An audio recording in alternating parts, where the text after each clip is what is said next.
professional entertainer. In other words, I'm a professional dancer, choreographer, and creative director. Yeah, dance is one of those things for me. It's just something that I love. It's my self-expression. It's how I express myself best. And I think dance being such a universal language, I think it's so beautiful how I can have that exchange with people, which is what I value the most. Like being a performer and then seeing somebody feeling it because I'm feeling it and we're just exchanging like that. That's something that's so beautiful to me. But yeah, that's me, I guess. Well, that is pretty awesome. That's pretty awesome. I've also heard you either refer to yourself or other people refer to you as, is it Tejan? Yeah, Tejan. Is it? Oh, it is Tejan. Yeah. Okay, yeah. Where does that come from? What is that? Who is that? That's actually my ballroom name. So I'm in the ballroom singing. Right. Okay. Okay. Yeah. So that's like my ballroom name. But Tejan is actually my middle name as well. So my middle name is Tejan Amos. No ways. Yes. Oh, for real? Wow, yeah. that's pretty awesome. I've always wanted to use it for like a dance thing, and I always told myself like if I get into like dance battling, I'll use it for that. And then like I get into not in the scene that I thought I would be because I thought I'd be like battling in hip hop, and then I'm battling in like and like ballroom in general. Which is so cool. That is pretty cool. I feel like your name. So Chantal Bala is your government name, yeah? Yeah. That sounds like a creative name as well. It sounds like you made it up. You know what I mean? Thank you. My mom. It's just. Yeah, oh, she did. Now 1000% she did. So another name, the 0.5, the 0.5 or the half. Yeah. What's that? Explain it to people. Okay, so the 0.5, it's not even like that long of an explanation. Pretty much it's, you know how people always go like, I'm the 1, not the 2. I say I'm the 0.5. I come before the 1. You know what I mean? Wow. So it's like, let's start there. Yeah, it kind of came in my head one day and I was like, you know what, I'm gonna take it. Wow. Wow, that's perfect. That's dope. That is super, super dope. So what's your, where were you born? Were you born here? Were you born in another country? Where were you born? So I was born in Syria, Damascus. And I was there. I don't know how I was there. I was born in Syria, yeah. Oh, wow. Okay. Yeah. And then I'm not sure how long we were in Syria for, but what mom had told me is that we stayed there for a little bit and then we moved to Egypt. And then when I was around 4, my mom had my sister, Antonella, and then from then we moved to Australia in 2009. So I've been here for quite some time, but I was born in Syria. No way, so you're Syrian? No, not really. No, but like my background, my ethnicity. So my mom, she's South Sudanese and my dad's Egyptian. So I'm half South Sudanese, half Egyptian, but born in Syria. Yeah. Wow, no ways. I always thought you were, what did I think? I thought maybe, I don't know, maybe like from one of the islands, like maybe like a Barbados or. Really? Yeah, I never, I don't know why. I never thought that you're from Africa, That's I've never gotten that before. I was really? Like anything in Africa, like Kenyan or maybe Zim. Some people think I'm West African. I'm like, no. Really? I'm Sudan. Yeah, wow, no ways. Oh, snap. Okay. But then also I noticed Tejan. You got Tejan, and then after you wrote Tejan Revlon. Yeah. Was it always like that, or that's an addition? Okay, let's get into it. Okay, I'll tell you what. Actually, this sounds like it's gonna be juicy, so we'll leave it a little bit later, right? Okay. Because I'll tell you why, right? Because I've got some other questions related to, I guess, other connections that you have with organizations, etc., right? So yeah, so we'll get into that. So what was your upbringing like then? Do you remember much of Syria or Egypt, or what was it like growing up in Chantal? I do remember Egypt quite a lot. I don't remember Syria at all, for being honest. I think we were only there for a few months. So I was probably really young. Excuse me. Ooh, this drink is making me all. No, it's all good. But yeah, so in Egypt, it was just me, my sister, my dad, and my mom, and my uncle, the OG. I love him. And we lived in this like small town. It was one of those towns where just everyone knew everyone. And yeah, it was really wholesome, very community-like. I remember when I was younger, I've always like been a dancer at heart, to be honest. Like my mom would play Michael Jackson or Beyonce, and I'm the first one up. Like I'm getting it. Wow. I'm booging it. Yeah. I'm trying to teach my little sister how to dance, like, and even Snap. my mom and my dad, they invested a lot of time in terms of like dancing with me. Like we would all be in Yeah. the living room, and they'd be hyping Wow. me up. So it's just Yeah. like I think like it all grew from like the exchange grew from like, and that's why I'm so rooted in that love for that exchange because it's Wow. like I had that with my past, and then now I want to share that with the world. Um, but yeah, Egypt in itself is a very interesting experience. It's very different to Australia, obviously. But I do like I have had some quite dramatic events occur early in my childhood. But now it's built like some resilience in my adult life, if that makes sense. Yeah. Yeah. Now that makes a lot of sense. So, okay. So then Egypt, and then after Egypt, you moved to Australia. What was that like for you? Oh my God, I remember. So I remember when, so how it happened. So one day my mom just woke us up, like our bags were already packed, right? But she woke us up and she's like, guys, like get ready, we're going somewhere. I didn't know where we were going. I didn't know what was going on, you know? At this time I was like 7. So I was 27, so I was 6. And I remember just being like, okay, like we're probably gonna go to the park or something, because mom used to always surprise us. And then we get in the car and then we get to this airport, but at the time I didn't know what it was, you know what I mean? Because I'm so young, I didn't know what was going on. And then we get in this plane, and I just like I remember thinking like, where are we flying to? Because this is my first flight ever. Yeah. I was so nervous, like took off because the turbulence and like my stomach kept dropping. I didn't know what was going on. And then I passed out, and then I woke up, and we still on that plane. Wow. I was like, what is happening right now? I was so confused. Yeah. A few hours later, we landed in Australia, and then this guy, who's my uncle, happens to pick us up, and I was so confused as to who he was. But he was like, "I've known you since you were little," and da da da da da. You know them ones. So Yeah. I was just like, "Okay, like I'm gonna trust you." And I remember, like the most vivid memory I have of my first night in Australia was when we were in my uncle's car. And I looked outside, and you just see like the city lights, and it's like dark, and it was so magical to me. And like Wow. I swear, I don't remember if that was the song that was playing on the radio or in my head. But all I heard was New York by Alicia Keys. And it was like Wow. looking, and I was like, oh my God, this is the stuff that I've seen on TV, and now I'm in it, Yeah. you know? It was crazy. Wow. It was really That. crazy. And going from like having just my mom, my sister, my dad, and myself to going and meeting my extended family, and it's like there's so many Mm, of us, all my cousins and my aunts and uncles that I didn't know existed at the time.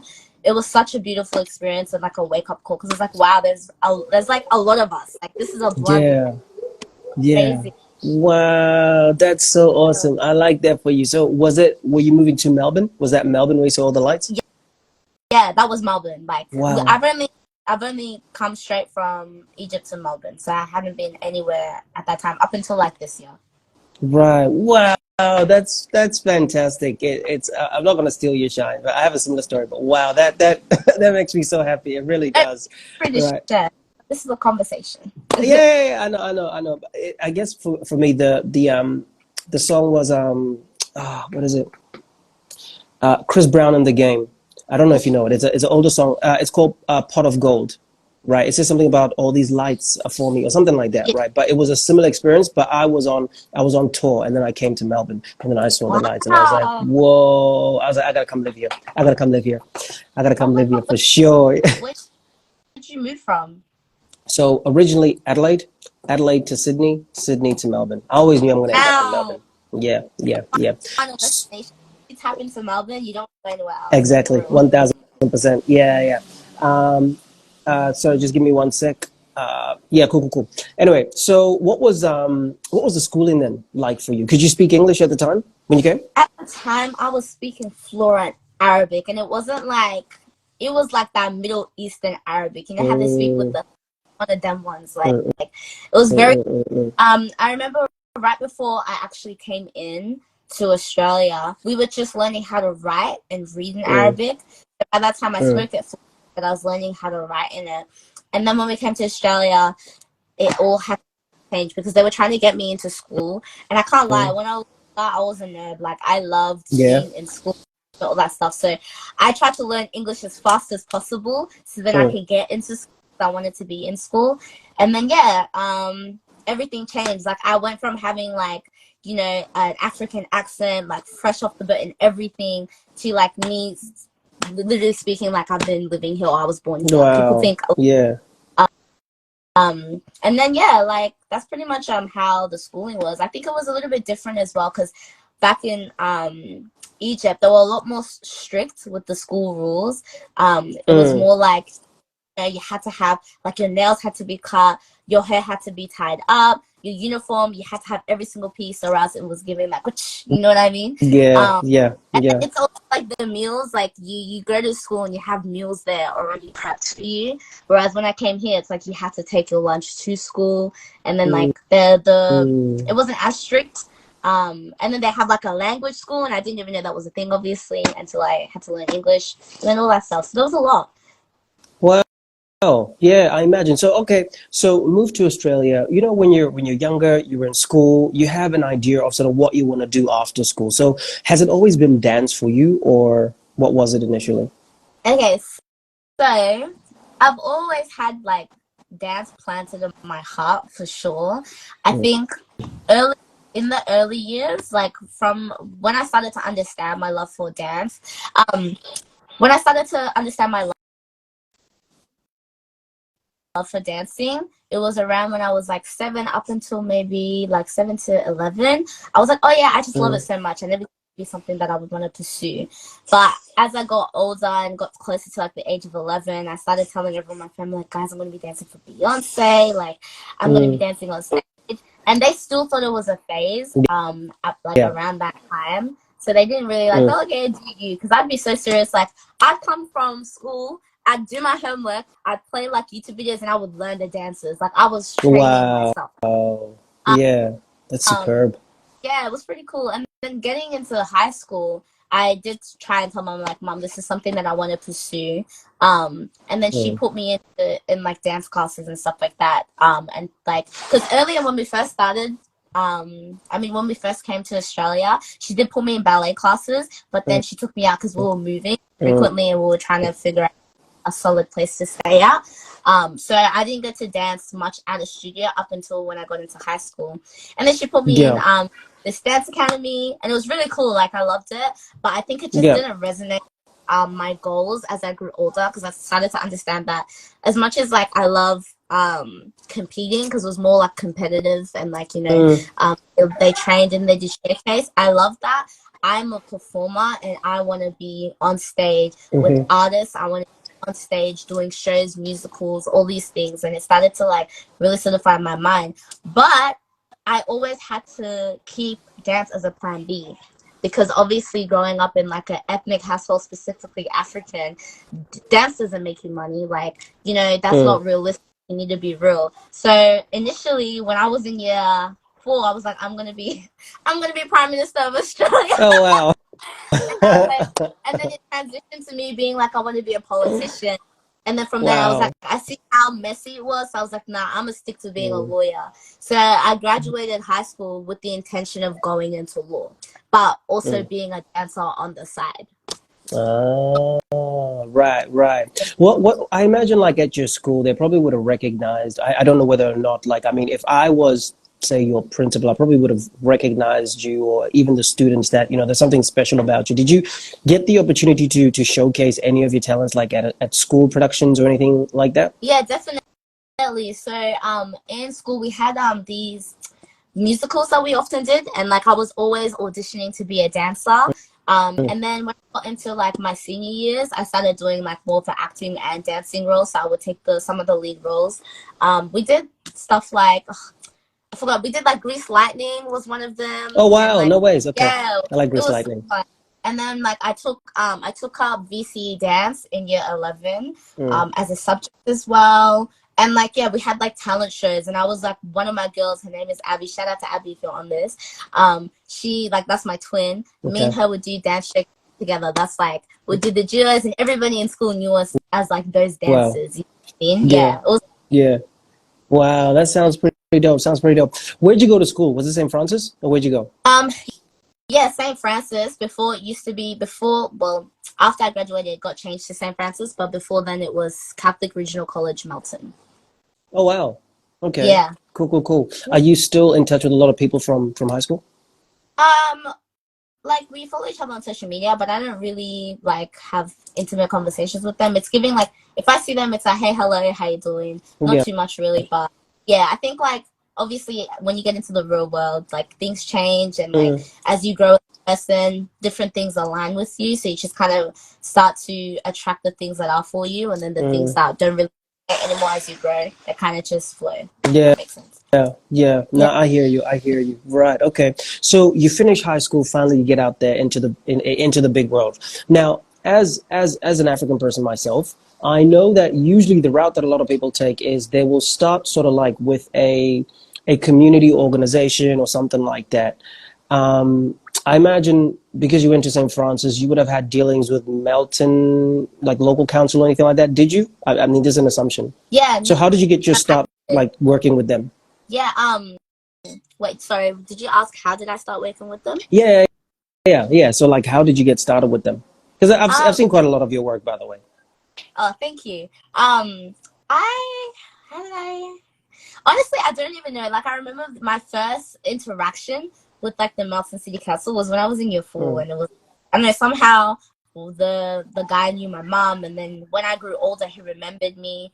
And for one of my dance projects in my dance school, we did like this showcase or whatever, and then they put forward like um dances for this award. I think it was like an arts award or something. I can't remember. It was a mm, few years ago, but it was for the Melton Council, and then they had like everybody who was put into that to come out, and then they basically showcased like the winner, and ended up being me, and that was like my oh first big wow, win.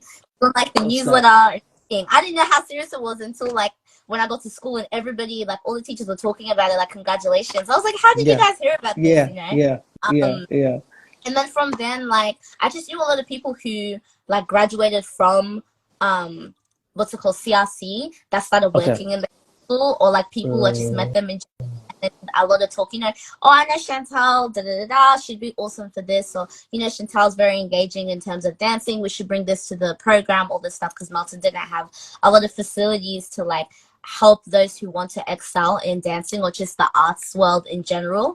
So mm, they would they would kind of try and allow me to facilitate that. yeah. But yeah, aside from that, like it's just kind of one of those things where as I throughout the years, it's just kind of like they would have me like do some of the things like dance workshops with them, Mm, half day performances, like just little things like that, that built yeah. that relationship with them, which I love because at the end of the day, community comes first, right? Yeah. Yeah, yeah. You did this like I don't know if it's an ad or something for Melton Local Council that was super dope. Like you're standing outside and I think like you're dancing. It was really, really dope. It was really, really dope. I think you're wearing like Beats headphones, Yeah. black Beats headphones. Yeah, that was so dope. When was that? That one that one was filmed in 2019. Oh Oh, snap, okay. 2019? No, that one was filmed in 2020, at the end of 2020. Right. After I graduated. And this is like just as I graduated and I was trying to decide what uni I wanted to go to, like all that stuff. And it was my first interview as well. So it was kind of cool Mm. that they just give my perspective and all the stuff. But yeah, that was like 3 years ago. This time round, Yeah. 3 years, so Wow. crazy. Oh my Wow, that is insane. That is insane. Yeah. So I guess, for a lot of people, they'll go to your profile, they'll have a look at the things that you're doing, these shows that you're doing, and they're like, oh my gosh, she's killing it. Like she probably has it so easy. But I imagine there were some challenges, and probably there still are. So what were some of the challenges? And those challenges, did you feel like they were in place because you are like African, or did you just think, look, these are just standard challenges as a dancer? um a bit of both. Definitely. I think like over the years, I've had experiences of both situations. So some of the challenges the one of the biggest challenges that I had to experience like early on was when I decided that I wanted to defer from uni. Just so I can figure out what I wanted to do with my degree at the time, because that was when I was doing a double degree. So I was doing a Bachelor of Arts in Law, and I was majoring in philosophy, and then creative writing was my. Uh-oh. And Wow. I loved creative writing. I was obsessed. I love law as well, but I think I created this Do you? fantasy of what I actually do love law. I just Okay. created a fantasy of what it would be like. Because I was obsessed with watching stuff like Suits and like How to Get Away with Murder, and I would just see the lawyer and like I'm gonna be that type of the content stuff. It's content heavy, but it's just like I looked at the length and I looked at the passion that other people had and compared it to my own, and I was like, I don't. This is something that I can like invest in at this moment.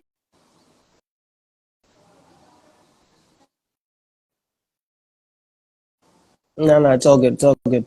But yeah, look, I hear what you're saying, especially with the law thing, because that's always been my thing as well. Like, I love it, but do I love it enough to, to actually want to do it long term? There are other people that really have a passion for law. I just don't see myself waking up and doing that, And I'm going to be very honest with you. A lot of it, for me personally, a lot of doing law had to do with the fact that I wanted people to think I'm smart, because you always get the same reaction when you tell people you're doing law all the time, all the time. They're like, exactly.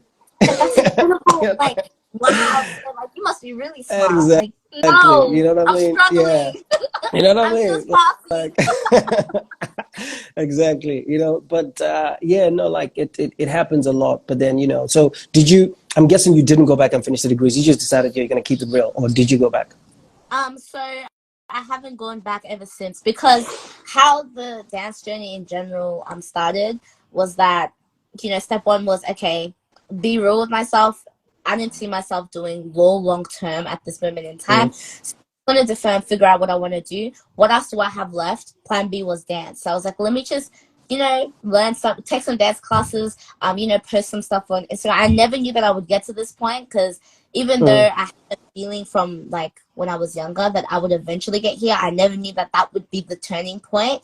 But yeah, like I had not looked back ever since, because of the way that I've thrived in the career that I've created for myself. And I've also come to learn that I have other gifts aside from dancing that can be used. So I can not only be like, not this, so I can give back to the community. Like, aside from me learning, all the stuff that I learned in dancing, and then giving back to people who need it. Like, I can, like things like conversations and just like public speaking, all of those things. I would love to like dive into that side of the world, and then kind of push that forward and give back to the community again. But yeah, it was just a really difficult conversation to have with my family, telling them that, I'm not doing this. And I told them like 6 months into my course. And I can't lie, there is a little bit of friction still. But compared to the first year and a half, it's not as bad. And I think because they see that I've created something for myself, they kind of are okay with it now. But they still every now and then, oh, this is what you want to do. And I'm like, I promise you, if when you guys figure out what the plan is and what like, what the bigger picture is, you will understand why I have to do this. Yeah. Oh man, that's beautiful, Chantal. It really is. There's a misconception that people have, right? When they see someone like yourself, they'll say things like, she's so lucky her parents are not real African. They don't understand that you just believe in this so much that, nothing is going to stand in your way, So that's very beautiful that you've been able to do that, So, okay, so the obstacles I understand, so you are where you are right now. Now, the way I personally define success, is someone working towards like a worthy ideal. So pretty much doing what you love, right? To me, success is more of a journey. So I look at yourself as a successful dancer, So I don't look at you as an up and coming dancer. Like, you're a professional dancer, like you're absolutely killing it. Like, every time I watch your performance, I'm like, damn, like I really want to work with Chantal. She absolutely kills it. I've seen so many of your dances. There's this one that you did for I don't know if it's Queer Space or something like that, where you were on your heels and you were kind of like oh man, like I think your back didn't touch the floor or something. I don't remember, but it was just there's a few of them. There's a few of them that you've done. I don't know what that dance is called, but it's sort of like you sort of go down on your knees and you sort of like you kicking and you're like, that is so. I love watching you do that. It's so dope. Yeah, so that's like, how I have the name Chantal Revlon. So that is my name for the ballroom scene of Australia. Ballroom. It's like, do you know something like vogueing, or like when they have categories like face, yes, Sunday? That's kind of like what like everyone in the comments like it's ballroom. Oh, that's Yeah, what it's ballroom called. and voguing. Okay. I am, yeah, I'm a Virgo. I do Virg Femme. I'm known as Tajan, now Tajan Revlon, which is crazy. Wow. Yeah. Yeah, pretty much what that is.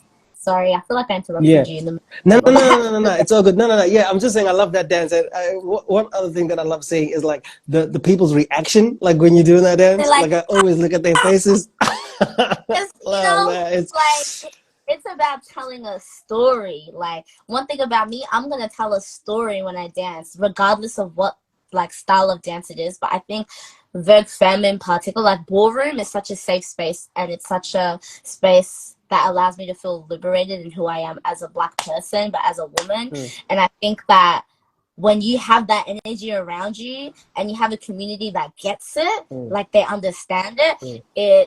it's just you can't help but like share that energy. And when you Yeah, see them catching my dip, it's deeper than just a spin and dip and then catching it. It's like they yeah. understand what I'm putting down on the floor. You know what I Yeah, mean? yeah, So, yeah, yeah. yeah, Now, it's one like, thousand percent, yeah, man. I gotta be honest. Like we, no one can deny you, right? We can't deny. Like we're in the presence of greatness, and it's pretty awesome. It really is awesome. I'm not gonna lie. It really is awesome. It's so dope. But so tell me, you've worked with artists before, yeah? And I imagine artists that have flew in from overseas, like African artists as well. yes, I have. Did you work with Limpopo Boy? No, I haven't. Oh, you I was haven't? no, I haven't. I have worked with Kiss Daniel. Excuse, Okay, okay.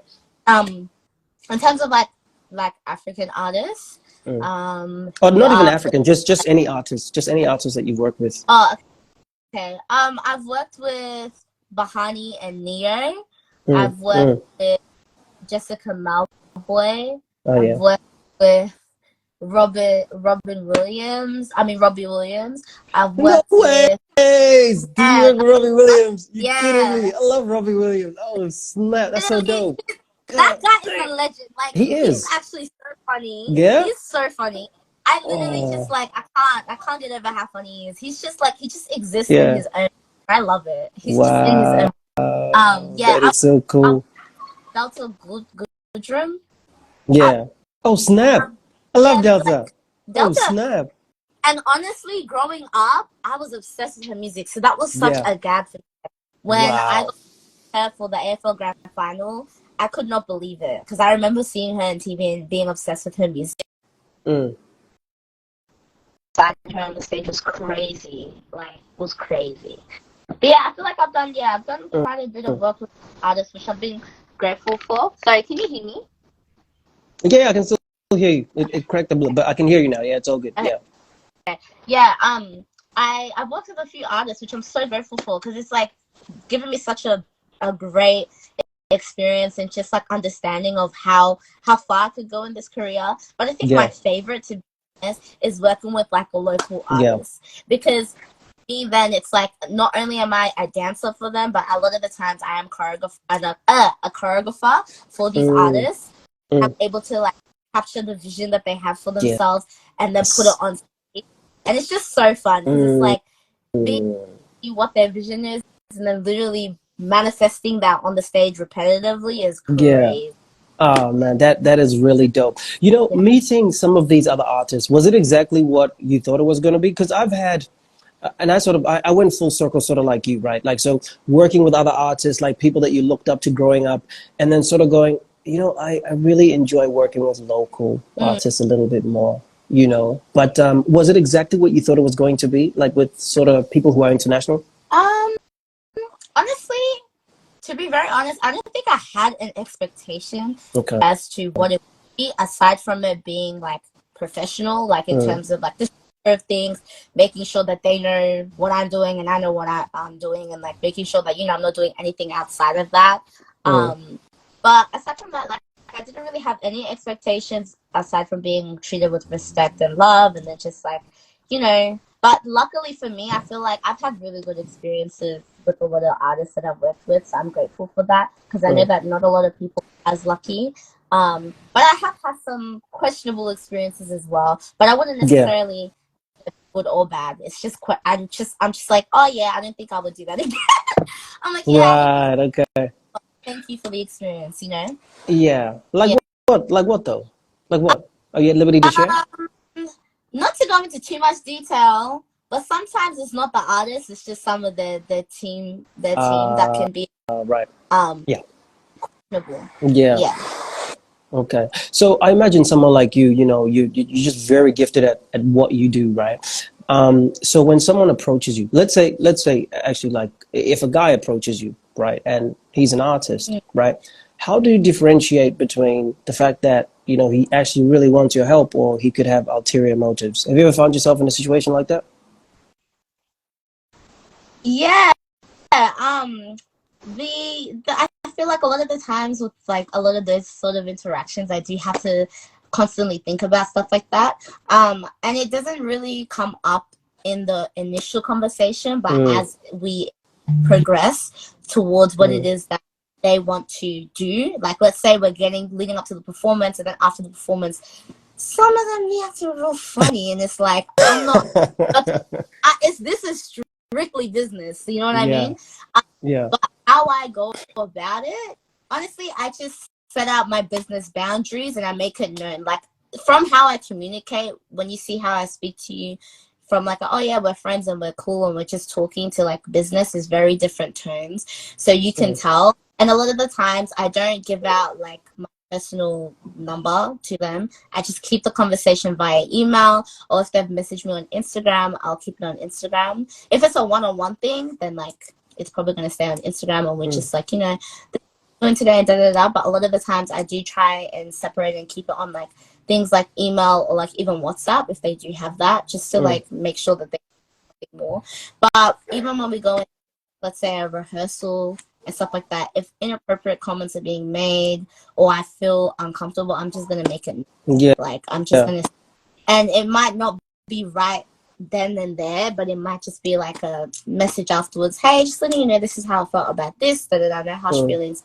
I just want you to know. But I've never had anyone fully be like, I'm trying to make a move on you. Thankfully, because yeah. woo, that would have. You know what? I think maybe because it's Melbourne, right? There's just something about the city. I just keep going on and on about Melbourne. I don't know. I don't know. I don't know, man. People here are not perfect, but I think if you probably went to a place like South Africa, where we are a little more like in your face, like we're direct and very straightforward. Like I think you get a lot of that, and also I just don't think it's not part of the Australian culture. I mean, I've been here like 20 plus years, and it's not really Australian culture to be that direct. It's a bit much. It's a bit much. So, but yeah, but anyway, let's take a little detour, right? So the last time I had a conversation with you that lasted more than, actually, let me say, either a verbal or a video conversation, was the tarot reading. The tarot Yes. reading. Remember? Yeah, yeah. So do you still do that? And what got you into that? Um. So I do still do tarot readings. In terms of my Mm, business, I haven't done it for a few months just because it does pull a lot of energy out of me. And right now, the priority in my life is my career, so that's what needs the most energy. And then, mm, you know, self like there's like levels as to where I can put my energy. So tarot mm. reading for people will probably be put like at the bottom of the list because it's for Okay. other people, and I need myself first. But yeah, I still do it. I still love it. And the journey with tarot is a very interesting one because how it started off is I just started having dreams with me playing with these cards. This is back also in like 2020. I feel like 2020 was just a transformative year for a lot of Mm, people, me as well. But I had dreams of like me playing with these cards and all this stuff, and I didn't know what they were. Like I didn't understand it because in dreams, obviously, not a lot of things are in that much detail. I just knew mm, I was playing with cards, what was on the cards or whatnot. And then, like after a few dreams in, it started revealing things that were on the card, and it was like a moon, and then it was like this lady and all this stuff, and saying all these things, and I just didn't understand like what it meant. And at the time, Catholic Christians, so I just thought like, oh my god, the devil is getting to me. Like it's over with, it's done. yeah, I was like, that's it. Like yeah. it's, you know what I mean? And Mm, then slowly, like everything, I don't know, like I started seeing mad angel numbers, like everyone goes 111, 222, 3, and like, you know, first Mm. few times you think it's clever, but when it's happening every single like hour and every Yeah. single day of your life for like a solid like 3 to like 6 months, you're like, what is Yeah. actually going on? You know what I mean? That Wow. Okay. Yeah. Yeah. Yeah.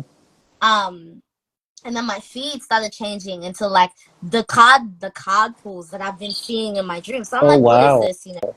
So, you know, one day I was just like, okay, I learned what they were and I learned that they were tarot cards. So I was like, okay, let me see where I could get some.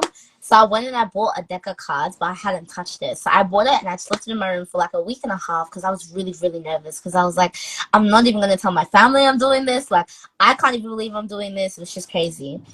Then, Mm. one day, it was actually like during the night, I was like, you know what, let me just like research what these cards mean and get familiar with them, but not do anything. So I started like Okay. researching, and I was like, okay, these are pretty solid, but like I can see that. So I was like, okay, let me do Yes. a little, you know, on my cousin.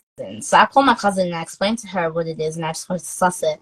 She gave me her permission. We did it, and the reading was so accurate that she was like, fully like, I don't even understand how you need that because at Oh the snap. time, me were not that close, but we were always close, but not close enough for me to know the ins and outs of her like life compared to the way the cards just revealed it all, you know?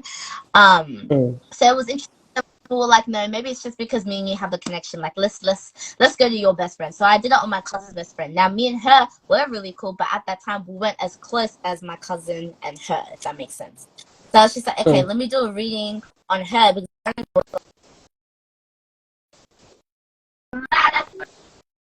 oh my gosh, like I'm so confused as to how this could be a coincidence. Is there something deeper than this? And then what I found that as I continue to practice on friends and family is that even though the reading would give them a situation of what's going on with their life, there was also always a solution that I was able to tap into to give them. And it would just like fix it.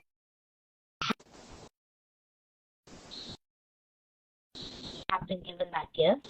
Am I frozen? You were for like 1 second. You're back. It's okay. Okay, I was like, goodness. Yeah, I'm not sure like how it still works, but being able to tap it intuitively into someone's energy and give them exactly what they need for that situation. That's pretty. Mm. Actually, 1 sec. Sorry, 1 sec. I think you are frozen now. Like it's doing the it's doing the circle thing. I don't know if you can hear I me, got it. but hold up just 1 sec because it's doing the circle thing.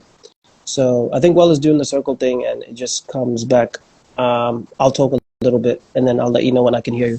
Anyway, when it comes to tarot reading, you know, I always try to keep an open mind with things I don't know. I never want to come across as a know-it-all. But you know, we won't get into the details of what it is that you told me. But I also thought I was like, man, that's so close, and I've never told. I know I haven't told you any of that information that you revealed. So that was yeah, it just had me thinking. You know, that's very very interesting. But yeah, I wonder why. Maybe the IG live doesn't want us to talk about tarot reading because the moment we started talking about it, Honestly, the way we that got it is, frozen. like I honestly also take little things like that as signs as well because there's a Yeah. few people who don't necessarily agree with what I do, and at the end of the day, Mm. personally, like, oh, you can have your opinion and that is so fair, but I'm not forcing you Mm. to agree with what I, you know what I mean? Right. Right. Um, Yeah. it's like maybe a way of like, you know, my angels looking after me and being like, look, Chantal, you don't need none of that evil eye and like that Yeah. energy, so maybe just keep it light and keep it chill. But Yeah. yeah, but regardless, I'm to talk about my tarot stuff, but Yeah. sometimes the angels Nah, can that's tell me. yeah. Nah, that's all good. That's all good. So, have you ever considered? You know, there's a lot of people that just anytime when they think about entertainment, they think about America. Is that someplace that you'd want to go, or you're happy in Melbourne?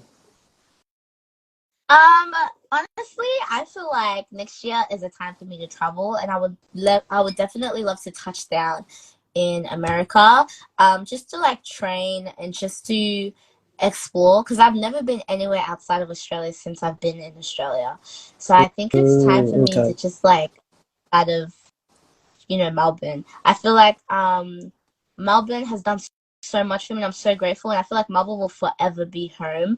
But I do feel Mm. like I am reaching a box for myself in particular, and I need something to push me out of that box. So I will be definitely traveling next year, especially for ballroom, definitely. But yeah, just in general, I would love to explore. I think like traveling has always been one of the things that are number one on my list. Yeah. Not just for dancing, but for life in general, experience cultures Mm. and just different environments. Because it's something so spiritual about being somewhere so new and just getting in Yeah. tune with like the language, something so spiritual and soulful about that, that I want to Yeah. explore. True So that. definitely. Yeah. No, do it. Do it. I honestly think, yeah, you should do it. But at the same time, I would say don't leave Melbourne forever. Like, you got to come back because, like, I was telling someone the other day, like, people like yourselves, you guys end up being like pioneers. Like 5, 10, 20, 30, 40, 50 years from now, people, will be talking about you like, oh man, like she opened the doors for everyone. Like if it wasn't for her, we wouldn't be able to do what we're doing, because Australia is fertile ground, like we don't have what America has, right? Which means that if you do really, really well here, you're a pioneer, whether or not you like it. You know what I mean? Whether or not you like it, you just end up becoming a pioneer. But you honestly are doing so well. The other day I don't know, was I walking or was online? I don't remember. Either or. And then I saw you on an ad for, was it JB Culture Kings? Yeah, JB Sport. Which one was it? Culture culture, Kings? Culture Kings. culture, Okay. yeah, Cool, cool, culture. cool. Yeah. Yeah, yeah. Tell me a little bit about that. How'd you get into that? Oh, honestly, Because like I work that on. was super dope. Yeah, Yeah. yeah. Thank you so Snap! much. No way! Yeah, That's I work. super dope. Okay. Yeah, I work there. Shout out to July because you plugged me with that. But I work there, and I absolutely love it. Like I love it Yeah. there. The energy, vibes, and Yeah. it's teaching me so much. Like learning like how to be a salesperson and just learning all of those skills and applying my own life, and in my own personal business. But yeah, that it just happened to just align because I got the job, and then like I was a salesperson, but they started to like notice that my personality being bubbly is not just something that I put on, it's actually just who I Mm. am. So like, hey, let's just Yeah. see what's on the camera. And they seen that I was even more like bleh in front of the camera. Yeah. So they were like, you know what? Let's do this ad and like let's do this and that. And every now and then we have like tasks to complete. And then like Yeah. they basically I'm like this girl. So they go to go when they Wow. have complete and then they just send it off and then we get the next task, which is so sick Yeah. and I'm so grateful. But yeah, Yeah. I love it. I love it. Yeah. That is dope. That is super dope. I saw you on something else again. Oh man, now I'm forgetting. I'm getting old. I don't remember. But you were, I don't know, did you point at a shoe? I honestly don't remember. I honestly don't remember. But I'll leave it to you. What other brands have you been associated with, or are you working with currently, or that you want to work with in future? Okay. Um, Brands that I have worked with slash have been associated with. I've worked with Foot Locker before. Okay, that's I've dope. worked with Birth, which is really cool as well. I've worked Wait, with sorry, Nike. sorry, wait, sorry. As 1 sec, because okay, damn, that's crazy. But before you said that, what did you say? Because you dropped out a little bit. um So Converse. I heard foot, I heard Converse. Oh yeah, Converse. I think that's what I saw. Yeah, yeah. Okay, cool, good. Wow, that's dope. Damn. Okay. Yeah. What Yeah, else? I love it. I love working with all those brands. It's just they're so fun and they're so chill Hmm. on what you do. They're like, look, like we just want you to be yourself, and I love that because I think my branding as an individual is authenticity. I love to just show up as who I am, and it's given very much. You take it or you leave Mm, it. So I love that brands resonate with that and kind of just allow me to do that in the name of their own brands. So yeah, it's been pretty cool working with those brands so far. Some brands I would love to work with in the future. Um, Honestly, I would love to work with Diesel. Like, I would love to work with Diesel because that would really? be Wow. Okay. crazy. Yeah. I would just like honestly, like the brand in itself doesn't really matter too much to me. It just makes sure that like they're their statement and like their mission is like all about being real, being unique, you know, about pushing people to get to their highest potential, being purposeful, like being authentic. As long as it aligns with that, then I'll take it. But if it's not giving that, I'm gonna say no. But yeah, off the top of my head, like I think just one of the number one brands that I would love to work with is Diesel. But right now, there's a few brands that are and also like even Diesel, because with the whole thing that's happening in, you know, with the genocide that's happening in Palestine and some of these, you know, brands supporting that, I am very like, look, I'm gonna wait for y'all to get your stuff and get something going on over here before we let's have that conversation first. Yeah. But no, that's all good. Yeah, at least we're putting it out there, right? Putting it out there in the universe, right? For Diesel, right? So for sure, 1000%, it's going to happen. But what did I want to say? Oh yeah. So someone had said congratulations on House of Revlon. What were they talking about? This was earlier on. Oh, thank you so much. If they're still in here, I appreciate it. So in like ballroom in general, you have houses. So there's like you have a kiki scene, which is like normally just like the scene in your country, and it's just like, you know, the scene in the States, and then you have an international scene, and in both scenes they have houses. So the houses in Australia, we have like the House of Silky, we have House of GC Slay, we have House of Alexander, House of Aman. So there's a few houses, and then like some of like the international houses be like House of Balenciaga, House of Revlon, which is a house that I'm now part of. There's so many houses I can name. House of West, Alpha Omega, Bottega, many houses that we have. And basically a house is like a family. Like it's a house, but it's also like your family, and then you have like your mother and father, or father/mother, and then you have like all your siblings. So everyone that's in the house would be like siblings. And then brings in a kid that they're training to be in the ballroom scene. That would be your nephew or your daughter. I mean, your nephew or your niece. So it's like an actual family structure, which I really love. But yeah, I've been deemed in the House of Revlon, which is so crazy to me. What does deemed mean? Deemed is like you've basically been asked. Like I've been not rewarded, but just like, oh yeah, you've been deemed in the House of Revlon. I don't know how to explain the word deemed, if I'm being completely honest. I was being so real. Okay. Just like invited. Like I've been asked to be in the House of Revlon. Got you. Which okay. is the legendary houses, which is cool. And it's crazy to me that I got to here. Like ballroom has done so much for me, internally and physically and spiritually and mentally. It's just done so much for me, and being able to have people who have been there from the beginning to see it for me and see that what I bring to the table as myself is something they want to honor and invite me into their home, into their family, into their house. That's something that I'll cherish forever. You know, and I love that. And I also have my own family here in Melbourne, where, you know, Double is currently, but my father's working on starting his own house soon. And a lot of the people already know the name, but I'm not going to say that just to like keep it confidential. But I already have my father, I have siblings, and they're just like chosen family. Like that is your chosen family. I chose my father, and you know, I have my siblings and my aunts, my uncles. Like, and I'm just grateful that I have family outside of family, because that is like different. You know, you have your family that you don't have, your family that you do choose. You know, which is so incredible. Yeah, but House of Revlon. Well, let me ask. Revlon. Yeah. Now that's dope. That's dope. But let me ask you this, because you said you were very surprised that they chose you. Were you? Were you really? Honestly, like I didn't go to the ball to expect to be deemed in a house.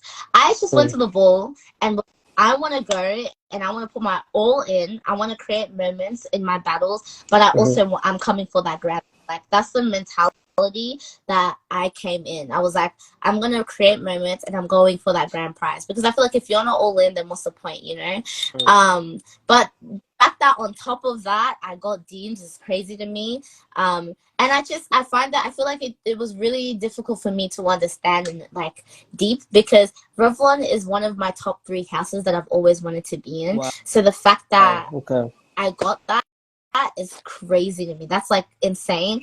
And these are icons that see the work that I've done and say to themselves, no, you are like, you're cunt, like you're the one, like we want you, you know what I mean? Crazy to me, because it's like, damn, I must be doing something right, you know what I mean? Especially as a Black woman in the scene, you know, being the very few Black scene of Australia, and now it's growing and growing, and then there's like more Black people coming into the scene. It's such a big deal for me, because at the end of the day, I'm doing this with all my brothers and sisters in the back of my mind. You know, it's bigger than me. It's deeper than me. It's deeper than a spin and dip, that I always say, because, you know, we deserve to be in that space too, which is why I'm so grateful that I'm being seen beyond Australia.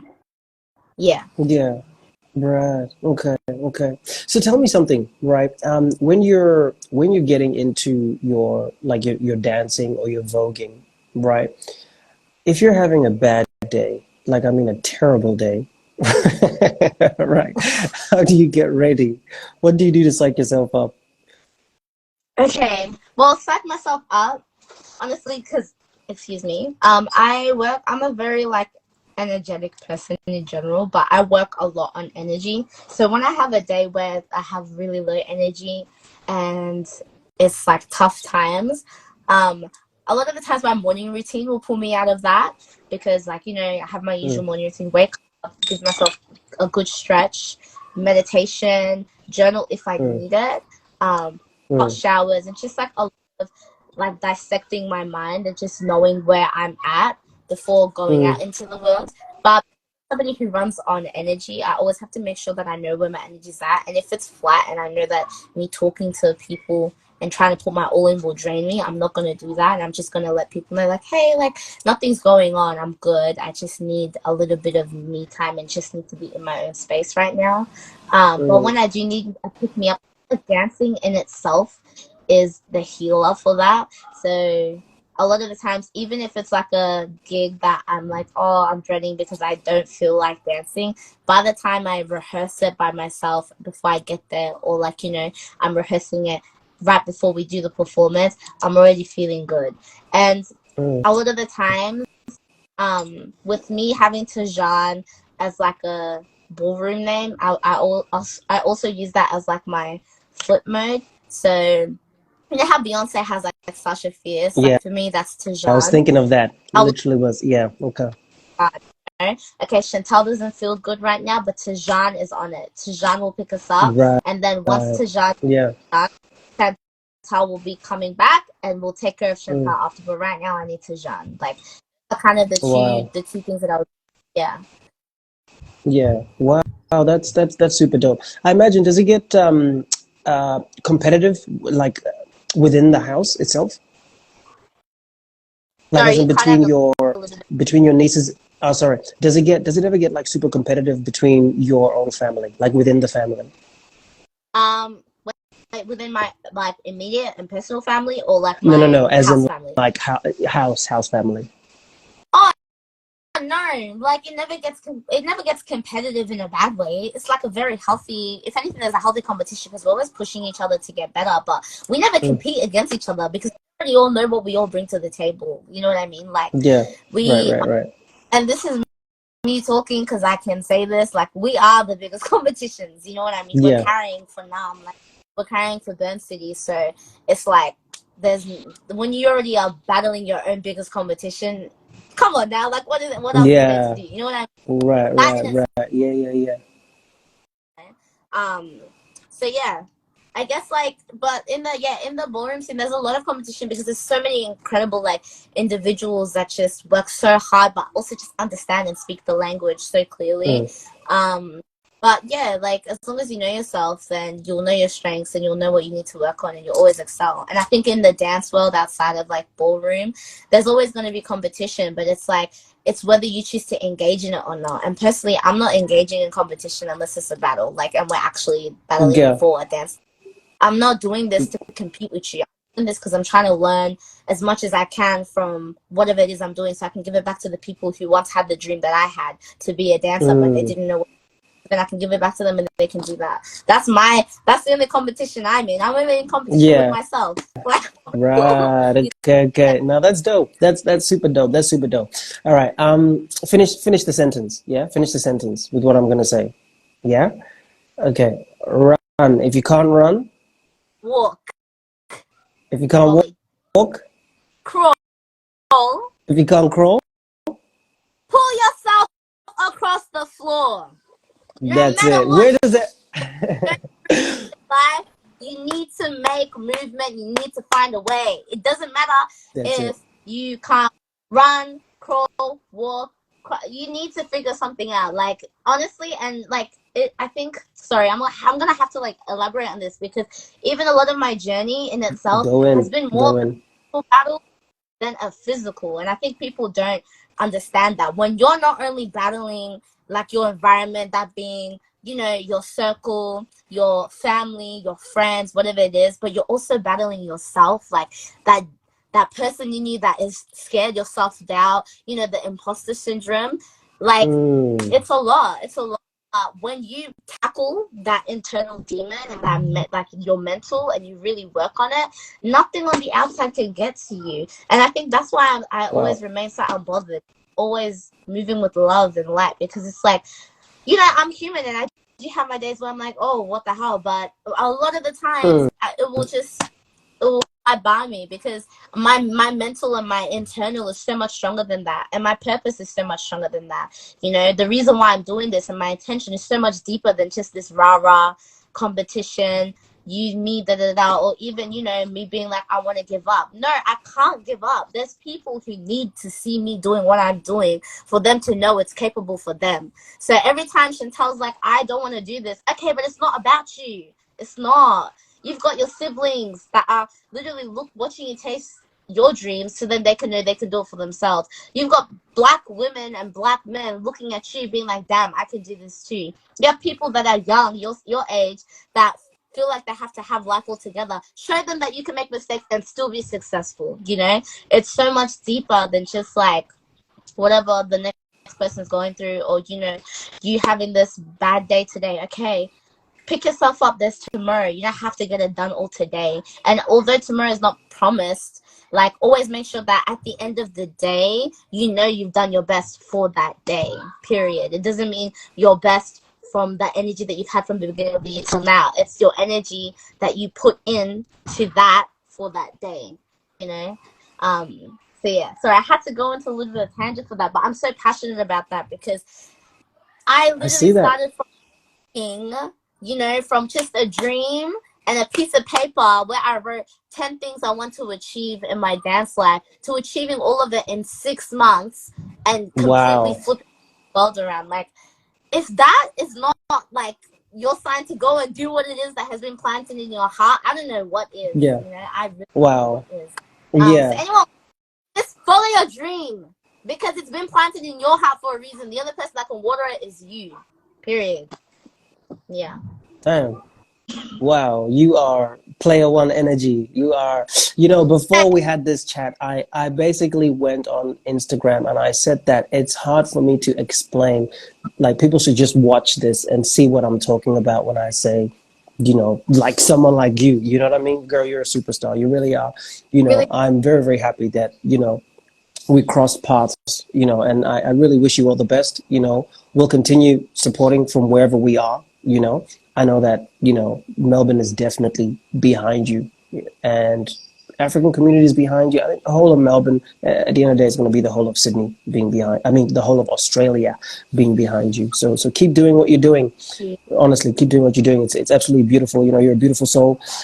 Just before we close, I was going to say, what's your message to the world? But you pretty much said it. But if you want to say any last words, please go ahead. You really are an inspiration. Go ahead. Oh, thank you. I appreciate it. So, I just want to say once again, thank you so much for having me. I'm so grateful. And thank you to you for having this platform to be able to showcase creatives in the Australian scene, or even beyond Australia, but particularly in Australia. Just like showcasing their art and all of the things that they do, because what you do is a big part of, you know, why we do what we do as well. It's for us to be able to share our experience, and then we can reach a larger audience. So thank you for that. And thank you for the conversation. It was so fun. Honestly, like, let's do this again. I Good. would love Yeah. Most definitely. it. Great. But yeah, I feel like my final message, I'm just gonna end it with one of the quotes that I live by, and I'm so surprised that till this day I still don't have it tatted on me. But it's a quote by Les Brown, and he says, "Live Oh, love Les full, Brown. die empty." Okay, live full and die empty, and what that means is you only have one life. You know what I mean? There's only one life that you get to live in this vessel that you have been gifted with, this spirit that you have within you, and within that spirit has gifts, it has talent, it has visions, it has ideas that need to be brought into this world. And those ideas specifically have chosen you because you have value and you are the perfect person to bring it into this life. So when I say live full and die empty, you must live out every single one of those visions, those ideas, and those dreams that you have in your heart, so that once you lay on your deathbed, you can go to heaven very light. Nothing is weighing you down. But also imagine this. You don't follow your dreams, you don't follow your visions or the ideas that have been planted in your heart, and you're on your deathbed, and they're all ghosts standing around you saying to you, I could have been on this earth with you. We could have left something of yours behind, but you chose not to follow me. You chose not to trust me. You chose not to love and nurture me. I don't know about y'all, but I don't want to live like that. You know, I don't want to pass away knowing that there were so many things I could have done that I didn't. And so what if you make a mistake? So what if you don't get it right the first 700 times? Like, just keep trying, because at the end of the day, if you keep doing and you keep pushing, you'll be able to get to where it is that you need to be regardless, because it's the journey. It's not the outcome, it's the journey. It's the person you become. And without these experiences that I've had the past 3 years that have gotten me to where I'm at, I would not have been the woman that I am today and been able to give the knowledge that I have right now. So with that being said, if you want to get to that place in your heart of that knowingness, that authenticity, and that self-love, you need to be able to conquer all of this, and do that journey of trusting your ideas and your visions, because they're all a part of you for a reason. It's been sealed in your heart. Live full, die empty. Don't play with it. From the zero Wow. point 0.5 Wow. period. Wow. Yeah, Chantal, you are a beautiful soul, a damn superstar. Thank you so much for today. thank I'll you. see you around. Thank So you. great.